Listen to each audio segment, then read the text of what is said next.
Hi everyone, this is Seth, Booredatwork.com, and today we're taking a look at the Lenovo X1 Carbon 2014 edition.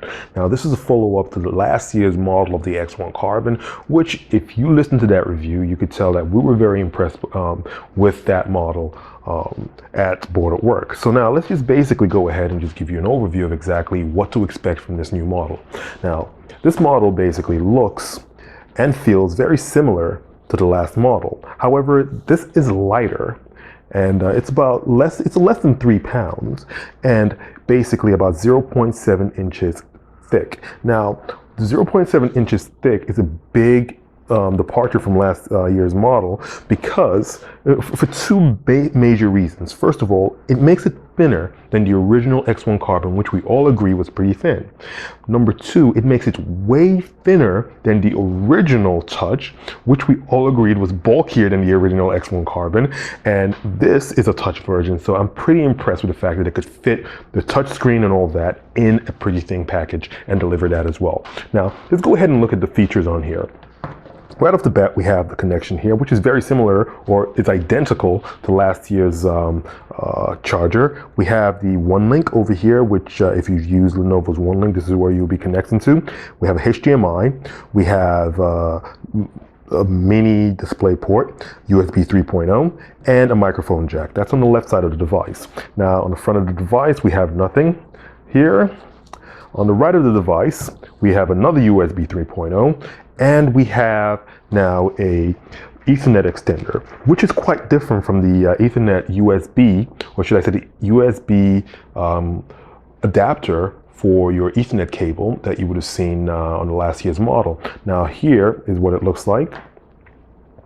So yes, that comes with the device. So that is a different, that's pretty different from last year's model. Now we also have the vent on the right side. On the rear of it, we just have the hinges, and not quite sure what this is. It looks to me like it should be able to open. It might be a SIM port. I am not sure. I've looked around and I haven't been able to tell exactly what that pertains to. Haven't seen. Actually, let's see.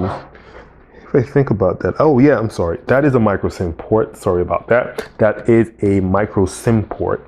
Now, at the top of the device, you find what you normally find with Lenovo devices. The Lenovo on one side, ThinkPad on the other. Yes, this is a ThinkPad. This follows the long tradition of well-built IBM PCs. Lenovo bought over that division of IBM, and Lenovo has done a great job in continuing the great build and improving specifically on the design. We all know that IBM has been known for a corporate design, but with the ThinkPads, what Lenovo has done, or should I say with the Carbon X1s, what Lenovo has done is actually take that business-oriented design and actually modernize this. So you're not going to be, or should I say, you should feel comfortable taking this into the boardroom, taking it from the boardroom to the living room, taking it from the living room, or just going on your travels. This should fit anywhere that you use it in your daily life. Now let's open up this laptop and give you a view of what's inside. As you can tell, you have your chiclet keyboard, which is backlit as well. You have this, I'll just call it the nipple that we've come to expect from the ThinkPad days of IBM, and that's flowed through all the way to current Lenovo ThinkPads. We now have a touchpad that doesn't have any clickable buttons in the touchpad, which is a departure of what Lenovo normally does. That's a more recent development.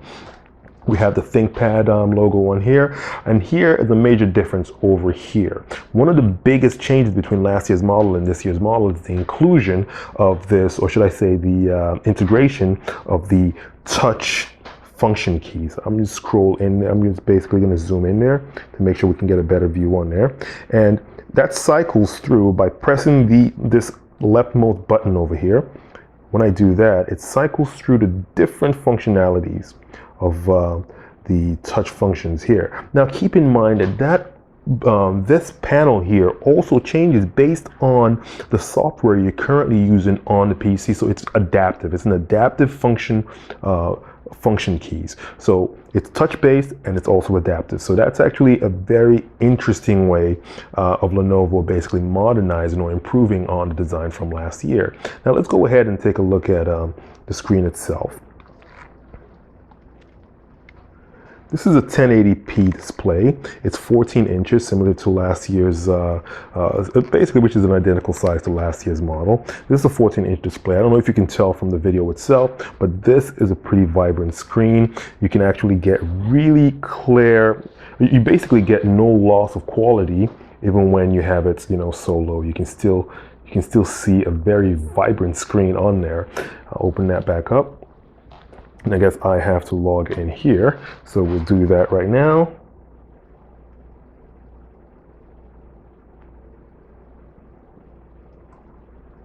All right, we've logged into my Windows account.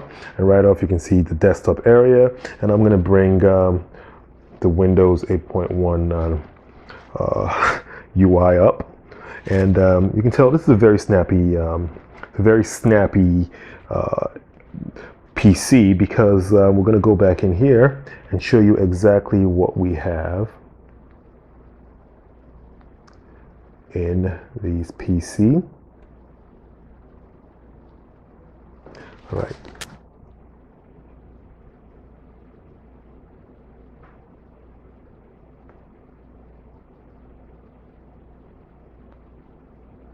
All right.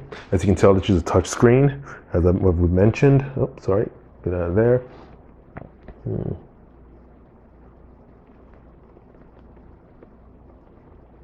All right, just to give us a view of what this system actually is running.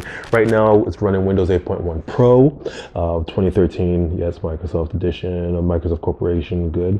For the processor on this particular device, we're running a 1.5 4300U CPU, so that's a Core i5, I should say, not a 1.5, a Core i5 4300U at 1.9 gigahertz. Actually, it says 1.9 gigahertz and 249 gigs. I believe this is the 2.5 gigahertz i5 processor that's running in there. Our memory here is about 4 gigs, 64-bit operating system, full Windows Touch support. So yes, it is touch screen, and that's about it. We have about 128 gigs of SSD in here as well. So this is pretty much your base model over here, and this will cost you about $1,200. Yes, it's not cheap. This is a somewhat expensive device, but for what you're going to be using this for what it has to offer, it's basically on par with a lot of the offerings out there. So let's continue looking at some other things you find on the device. I'm going to zoom out over here, go back to our Windows 8.1. Okay, what else do we get on this device over here? We have our fingerprint scanner over here, which was also on the last one. The placement might be different, but that's something we've come to expect from a lot of ThinkPad and IBM computing. Now let's look at the top of this device. I'm going to bring that closer this time instead of zooming. Now at the top of the device here, on the top of the screen, we have 4 particular sensors, which are our ambient light sensor, our microphone, a camera, and basically our screen or multi-touch or non-touch I'll say detector here. So that's it right here. This is our ambient light detection, camera, microphone right next to it, and that's the camera that's going to be used for the gesture interface. Now I'm going to give you a quick idea of what it looks like. It hasn't been set up here yet because I went back and I redid everything, but we're going to give you a quick look at the buttons for voice and gesture command. This is the button over here for voice command. We're going to go down here a little. There we are. Okay, zoom in here. So those buttons are right down here.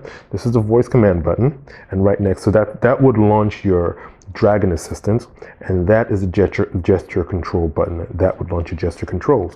So we'll zoom back up to the screen, zoom out, and we're basically going to give you an idea of what happens when you click this button. Very responsive. So I'm going to click this button right now, and right away you're going to see the sorry about that. Yep, Dragon Assistant is going to pop up. It does that on the desktop mode, so maybe I should switch to desktop and then do that. So let's close out of here. All right, close that out and do that again. So there, Dragon Assistant's launched. It's a desktop application, so you keep that in mind. Click on that. Dragon Assistant, as you can see, that pops up right away, and there we are. It gives you, it walks you through the setup. I'm going to close out of there. Okay. Now I'm going to also click on the gesture control button, and that launches the adaptive key settings, and it gives you a walkthrough of exactly what gestures you can use and how to use them. Now I'm going to go through and I'm going to close that as well. All right, all in all, this is a pretty solid device. So what it offers with the hardware inside of it, with the, the form factor, the design, and everything that Lenovo, the thought that Lenovo has put into it, it basically shows that Lenovo is a forward-looking company. It's basically giving you, a peek into the future of Lenovo. Yes, voice commands and gesture controls aren't quite there yet. They're still evolving technologies, but Lenovo is basically telling us that it's looking forward, or basically it's looking into the future and saying they're ready for the next step in user interface or in user interactions with their PC. All in all, I'm really pleased with this device. This device starts at a base price of about $1,200, and it goes up close to $1,700 if you put all the bells and whistles in there, or it could go beyond that depending on what features you decide to put in your device. Once again, this has been Sam for Booredatwork.com. This is the Lenovo Carbon, or should I say the Lenovo X1 Carbon, or the Lenovo ThinkPad X1 Carbon 2014 edition, which is a major step. I wouldn't say a major step up, I should rephrase that, which is a pretty good step in the right direction as an iteration from the original Carbon X1 2013 edition. This has been Sam. Enjoy your entertainment.